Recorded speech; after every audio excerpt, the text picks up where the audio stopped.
அதிகாரம் 9. ஆதிராக் தேசத்துக்கு விரோதமானதும் தமஸ்குவின் மேல் வந்து தங்குவதுமான கர்த்தருடைய வார்த்தையாகிய பாரம். மனுஷரின் கண்களும் இஸ்ரவேலுடைய சகல கோத்திரங்களின் கண்களும் கர்த்தரை நோக்கிக் கொண்டிருக்கும். ஆமாத்தும் மிகவும் ஞானமுள்ள தீருவும் சீதோனும் அதன் எல்லைக்குள்ளாயிருக்கும். தீரு தனக்கு அரணை கட்டி தூளைப்போல் வெள்ளியையும் வீதிகளின் சேற்றைப்போல் பசும் பொன்னையும் சேர்த்து வைத்தது. இதோ ஆண்டவர் அதை தள்ளிவிட்டு சமுத்திரத்தில் அதன் பலத்தை முறித்து போடுவார். அது அக்கினிக்கு இரையாகும். அஸ்கலோன் அதைக் கண்டு பயப்படும். காத்சாவும் அதைக் கண்டு மிகவும் துக்கிக்கும். எக்ரோனும் தன்னம்பிக்கை அற்றுப்போனபடியால் மிகவும் பிரலாபிக்கும். காத்சாவில் ராஜா அழிந்து போவான். அஸ்கலோன் குடியேற்றிருக்கும். அஸ்தோத்தில் வேசி பிள்ளைகள் வாசம் பண்ணுவார்கள். நான் பெலிஸ்தரின் கர்வத்தை அழிப்பேன். அவனுடைய இரத்தத்தை அவன் வாயிலிருந்தும் அவனுடைய அருவருப்புகளை அவன் பல்லுகளின் நடுவிலிருந்தும் நீக்கி போடுவேன். அவனோ நம்முடைய தேவனுக்கென்று மீதியாக வைக்கப்பட்டு யூதாவிலே பிரபுவைப் போல இருப்பான். எக்ரோன் எபூசியனைப் போல இருப்பான். சேனையானது புறப்படும் போதும் திரும்பி வரும்போதும் என் ஆலயம் காக்கப்படும்படி அதைச் சுற்றிலும் பாளையம் போடுவேன். இனி ஒடுக்குகிறவன் அவர்களிடத்தில் கடந்து வருவதில்லை.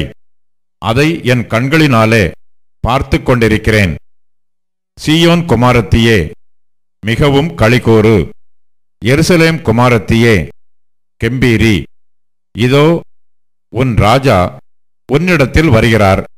அவர் நீதியுள்ளவரும் ரட்சிக்கிறவரும் தாழ்மையுள்ளவரும் கழுதையின் மேலும் கழுதைக்குட்டியாகிய மரியின் மேலும் ஏறி வருகிறவருமாயிருக்கிறார். எப்ராயீமினின்று ரதங்களையும் எருசலேமினின்று குதிரைகளையும் அற்றுப்போக பண்ணுவேன். யுத்தவில்லும் இல்லாமற் போகும். அவர் ஜாதிகளுக்கு சமாதானம் கூறுவார்.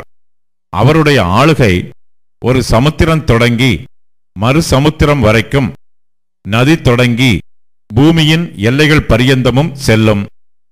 உனக்கு நான் செய்வதென்னவென்றால், தண்ணீர் இல்லாத குழியிலே அடைப்பட்டிருக்கிற உன்னுடையவர்களை நான் உன் உடன்படிக்கையின் இரத்தத்தினாலே விடுதலை பண்ணுவேன்.